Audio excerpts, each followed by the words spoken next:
प्रणाम हाँ सर। प्रदीप जी, नमस्कार। आपने 4 लोगों को जोड़ लिया, मैं देख रहा था, मैंने कहा आपको बधाई दे दूं। बस सर, आशीर्वाद। देखिए, और सर। इसमें इसमें जो है अपन को जिसको भी जोड़ रहे हैं, जी। उससे सबसे पहले ये प्रश्न जरूर पूछना है कि उसे अच्छा भारत चाहिए कि नहीं चाहिए। यदि उसे अच्छा भारत नहीं चाहिए, तो उसे बिल्कुल नहीं जोड़ना है, चाहे वो सोने का क्यों ना बना हो। सही बात।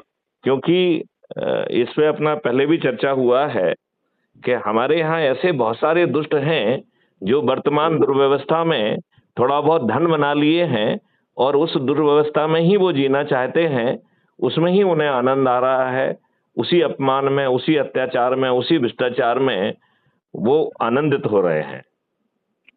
बिल्कुल सही है सर।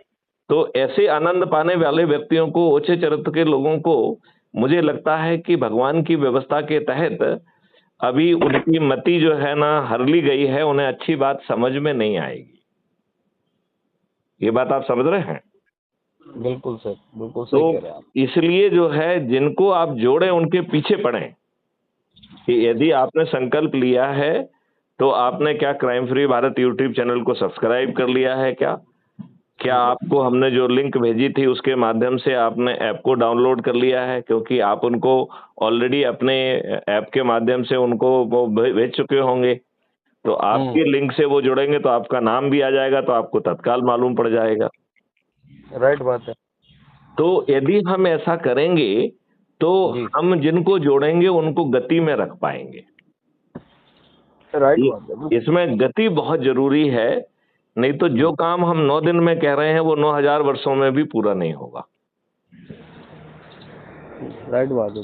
तो यदि वो, मान लो अज्यूम करिए कि जिसको भी अपन ने जोड़ा और यदि वो दुष्ट बुद्धि निकल गया, तो हम उसे कुछ समय के लिए नजरअंदाज कर सकते हैं। आप समझ रहे ना? जब उसको प्यास लग जाए, जब उसे अच्छा भारत चाहिए हो, तब जुड़े वो। क्या जरूरी है, अपन उसकी जगह किसी दूसरे को जोड़ लेंगे। सही बात है। आज की व्यवस्था में हर कोई दुखी है, तो लोगों की कमी तो है नहीं, अच्छे लोगों को, अच्छा भारत चाहने वालों की। बिल्कुल सही बात है सर, बिल्कुल और सही। मेरा ये मानना है कि जो किसी पद पे बैठा हुआ है, जिसने कोई संगठन बना लिया है, इनमें बहुत सारे लोग दुष्ट हैं। वो छोटे पद के लाभ के लिए वो, उनको लगता है कहीं वही ना चला जाए, कहीं ये ना हो जाए, तो वो बहुत सारी शंकाओं के बीच में जीता है कि नहीं? बिल्कुल सही बात है सर। तो आप जिनको जोड़े उनके पीछे जरूर पड़े रहें। फॉलो अप लेता रहूं। हाँ, फॉलो अप लें। और नए नए लोगों को, यदि 10-10 लोगों को हम प्रतिदिन जोड़ेंगे, तो 9 दिन में चमत्कार होगा। बिल्कुल होगा सर, होगा। देखो, हाँ हाँ, आप बिल्कुल ठीक कह रहे हैं कि ईश्वर मदद करेगा। और जिस कॉस्मोस ने अपन को इस काम के लिए निमित्त किया है, वो ऐसे लोगों को खोजकर, जो आंधी बनकर लोगों को जो है ना इस व्यवस्था के बारे में बताएंगे और जोड़ेंगे, ऐसे लोग अपने आप इकट्ठे हो जाएंगे। ये सही बात है ना? लेकिन लेकिन कहते हैं दीपक को भी आड़ चाहिए होती है, लिहाजा हमें सोच के अपने आसपास उन लोगों को पहचानने की कोशिश करना चाहिए और उन तक पहुंचना चाहिए। देखिए देखिए, आपने जो ना नौटियाल जी से मेरी बात कराई थी कि नहीं कराई थी? सर जी। अब नौटियाल जी से पूछिए कि उन्होंने क्या जुड़ गए हैं वो कि नहीं जुड़े हैं। मैं सर उनका तो मैं आपसे ये बोलूंगा तो उनका फीडबैक तो आपके प्रति बहुत ही वो था। और वो क्या एक्चुअल में उनके साथ एक सबसे बड़ी प्रॉब्लम है कि जितना भी रुड़की क्षेत्र है ना, इधर का पत्रकार उनको 24 घंटे घेर के बैठा रहता है। ये मान लो कि मतलब वो कैसे सोते हैं ये तो हम ही जानते हैं। उनका दूसरा वो व्यस्त उनका बहुत है सिस्टम। नहीं, लेकिन तो उस व्यस्तता में जिन लोगों से भी मिल रहे हैं, यदि उनके पास अपनी लिंक भेज के 2 मिनट के लिए कह दें कि भैया ये बहुत उपयोगी है, इसे जरूर करना है, तो जो लोग उनके प्रति श्रद्धा रखते हैं, वो बिना ऑफेंड वर्ड्स के जो है, जब उनके जेब से कुछ जा नहीं रहा है, कुछ करना नहीं है, हींग लगे ना फिटकरी वाला उपाय है, तो फिर मेरे ख्याल से नौटियाल जी की बात मानने में किसी को दिक्कत होगी नहीं। हाँ, नहीं ये बात आपकी। हाँ, तो ये बात है। जो लोग भी घेर रहे हैं ना, उन्हीं को जोड़ो ना सबसे पहले।